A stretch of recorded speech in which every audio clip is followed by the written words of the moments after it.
Welcome to the Teaching Tax Flow podcast, where the goal is to empower and educate you to legally and ethically minimize taxes paid over your lifetime.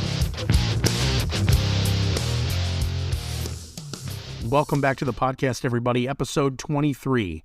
Before we dive into today's topic of how to select the best tax professional for you, let's take a moment and thank our sponsor. Do you want to make a podcast? Spotify's got a platform that lets you make one super easily and distribute it everywhere and even earn money all in one place, and it is free. It's called Spotify for Podcasters, and here's how it works. Spotify for Podcasters lets you record and edit podcasts right from your phone or computer or the comforts of your own home. So no matter what your setup is like, you can start creating today. Then you distribute your podcast to Spotify and everywhere else podcasts are heard. Video podcasts are also available on Spotify. And when you want to take the conversation with your fans to the next level, Q&As and polls are the best way to get them talking. With Spotify for Podcasters, you can earn money in a variety of ways, including ads and podcast subscriptions. And best of all, it really is totally free with no catch. Ever since we at Teaching Tax Flow discovered Spotify for Podcasters, we've saved time and been able to reach a large audience talking about the things we have a passion for. I highly recommend you give it a try. Download the Spotify for Podcasters app or go to www.spotify.com/podcasters to get started. Hey, everybody. Welcome back to the Teaching Tax Flow podcast, as mentioned. So here we are. We're into March, towards the end of March. Let's get into something great, something that we hear all the time. So I'm John Trapolsky, one of the co-hosts here at Teaching Tax Flow, the podcast. And standing next to me, how are you doing, Chris Picuro? I am awesome. It's great to be back. You know what? It's springtime. I really love co-hosting these things with you because we get to razz each other and hit these topics. So you are a CPA, right? Either that or you've been lying to me for 20 years. I've been lying to you for 20 years, but not about that. I am a CPA. Well, speaking of people lying, let's avoid the ones that do, right? So let's talk about how to pick the right tax professional. So Chris, I'm going to kind of hand this one over to you a little bit. I know you talked about this, obviously for the past 2 decades, as you were becoming the great tax professional. But I know you were recently out there in Grand Rapids, Michigan. You were on a couple news stations, right? I think it was Fox 17 and Wood TV talking on this. So perfect time. Let's kind of rehash those wounds of the less credible little monsters out there. So hit us with your insight on how to select the right tax professional. Well, thank you. I was honored. The Michigan Association of CPA coordinated a couple news stories out in Grand Rapids. And this subject is very important. How to pick the right tax professional.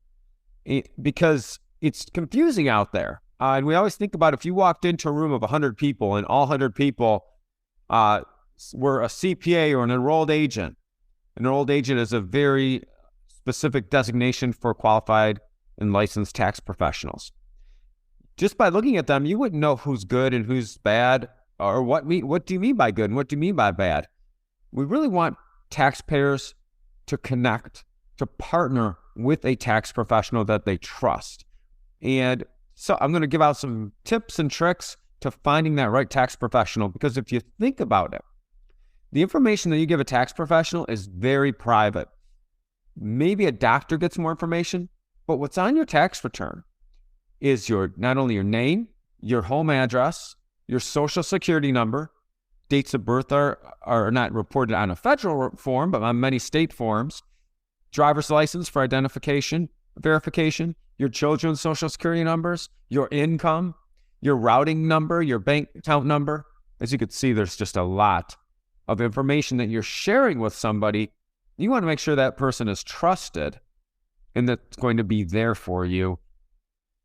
So I'm ready to dive into some cool tips and tricks and things to look for. And when you say somebody's trusted, right, that's more than just, hey, you're a great person. It goes far beyond that, right? Like you mentioned, all that sensitive information. So, A, you want to find that person. And I'll obviously let you dive into this more, but you want to find somebody that not only knows what they're doing, on the tax side, but also, is a good fit for you that maybe aligns with your goals and really what your line of business you're in, et cetera, but then also has their blank together. We won't say that word on here, but, so they're not at Starbucks, flopping around copies of returns and leaving them in the recycle bin, et cetera. So absolutely.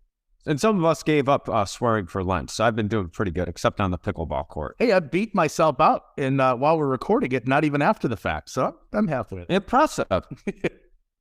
Your tax professional, you're going to want the person to have some technical skills and then some soft skills.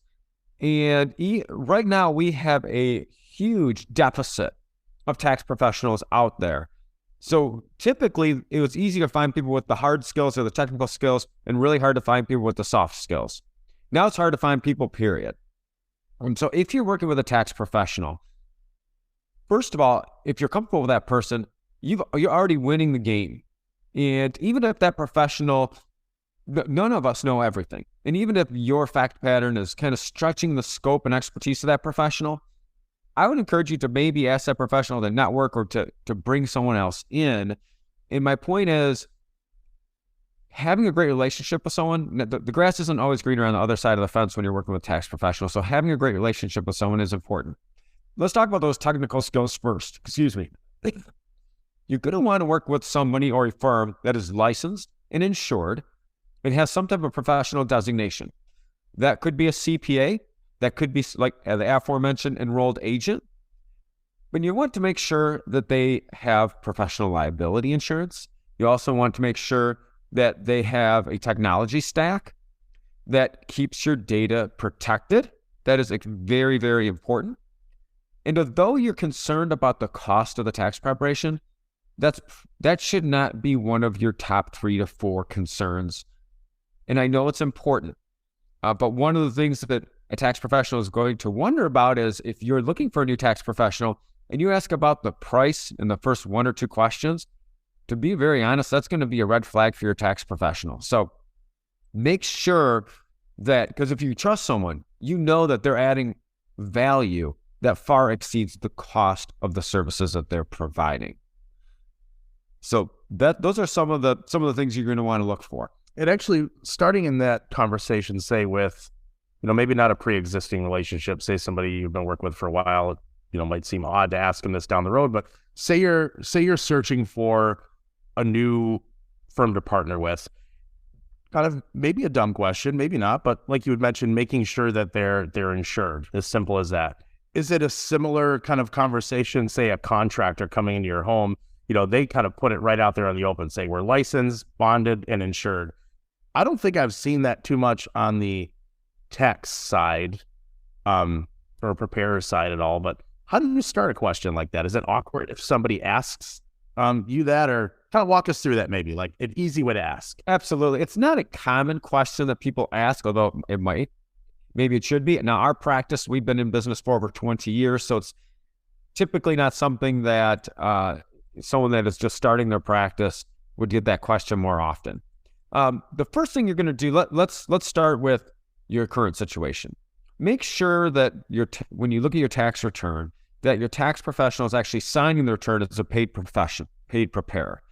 Unfortunately, we've seen some situations where someone says, well, I've had Uncle Joey or Aunt Judy do my tax return. We don't like that word, but prepare my tax return. And when you look at the tax return, it says self-prepared. So that's really important. Making sure that the person that is preparing your tax return is actually in the business of doing the tax return, and that does include the proper licensing and the proper professional liability insurance, the proper continuing education, and that's step one. And those are actually really easy to find, right? So it's usually whatever form it is where you would sign it, it's usually just below that, right? Yeah, if you're looking at a tax return, right where you sign your tax return is going to be below it where it says paid preparers use only. Now, so when you're looking for what to look for with a tax professional, I know it sounds like I'm being redundant, but I hope the vast majority of our listeners are already with someone, and this is more of a affirmation podcast. Okay, I feel good about that. So these are but if you're and unfortunately, 80% of people look to change tax professionals between January 15th and April 15th of the year, which is the worst time to be doing it. That's what everybody in the preparing world has a sign in their door that says "Do not disturb," right? Most people do. I would agree. But some things to look for are really, what are your needs, and making sure that person is a good fit for your needs. Is the person available all year round? Is a great thing to consider. What happens if you get a letter from the Internal Revenue Service or a state? Is that person going to be there to help you? Is the assistance part of what you paid them for the preparation of the return, or is that an additional fee? There's no wrong or right answer, but it's all about setting expectation. Setting an expectation of what is the service that's being provided, what is their availability, and making sure, I'm going back to another thing you're going to look for, is making sure that your data is protected.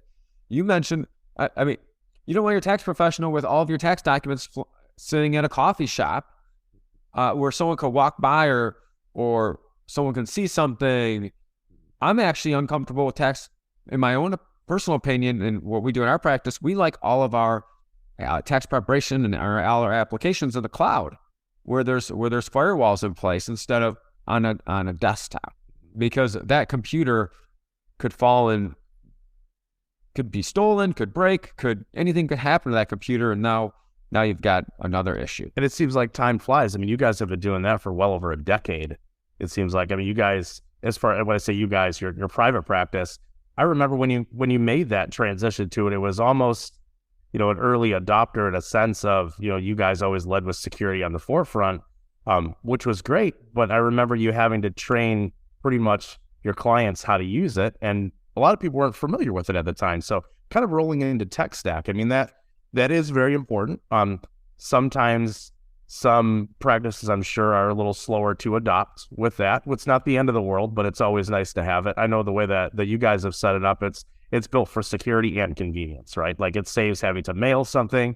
It saves having to go and physically drop off documents. So the likelihood of something getting spilled on them, call out to my father on this one. He's still mailing you guys stuff. So this is a public push for him to migrate to this after so long.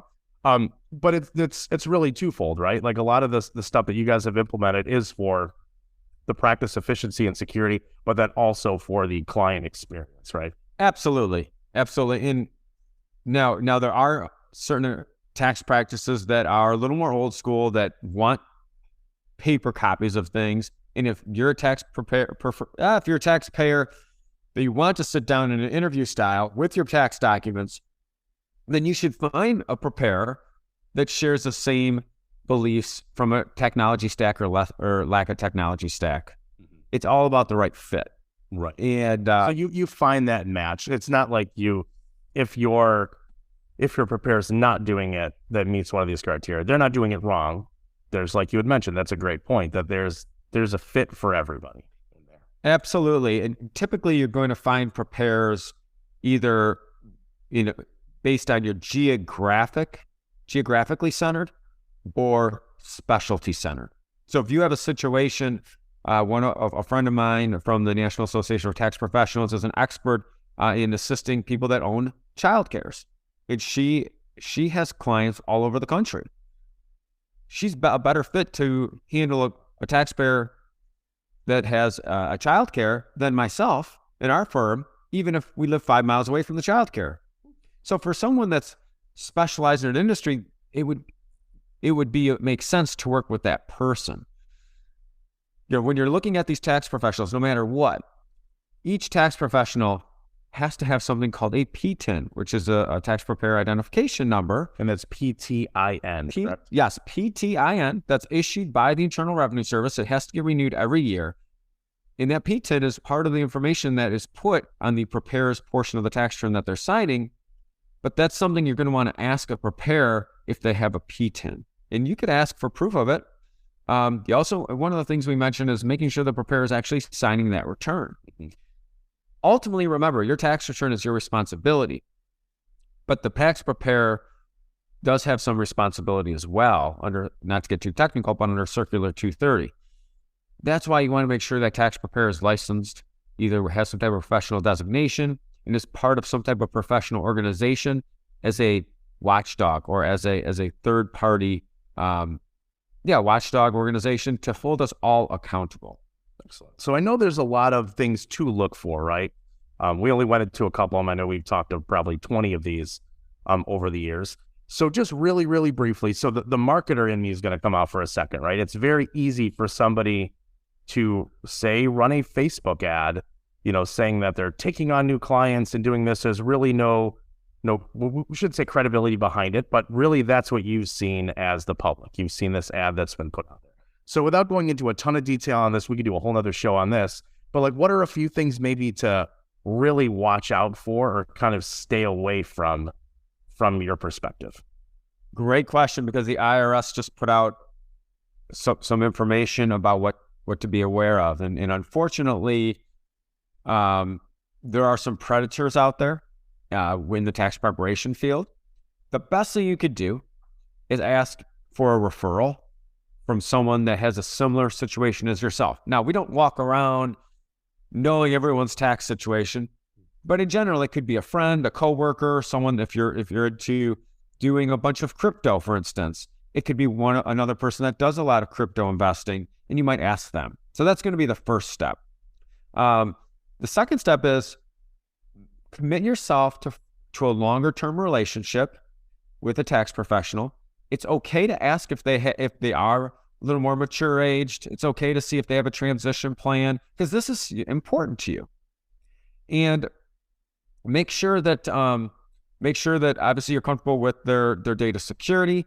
Make sure you're comfortable with, you should not ask how much their preparation fee is, but make sure you have an understanding of what to expect. And just like you wouldn't go to a restaurant and order things off a menu without a price assigned to it. So that's another consideration. And then, and if it is someone that you don't know that well, make sure that you do a little bit of due diligence. And the final thing is commit yourself to getting the best result possible. This podcast is going out in late March. If you don't have a tax professional at this point, my best advice to you is to file a tax extension and find someone that's going to be a great fit for you, because the best result possible is always better than the fastest result possible. And without going into any more detail on that too, we have a whole show on it. You're not doing anything wrong by filing an extension. So we'll leave that one at that. You're not going to cause trouble for yourself.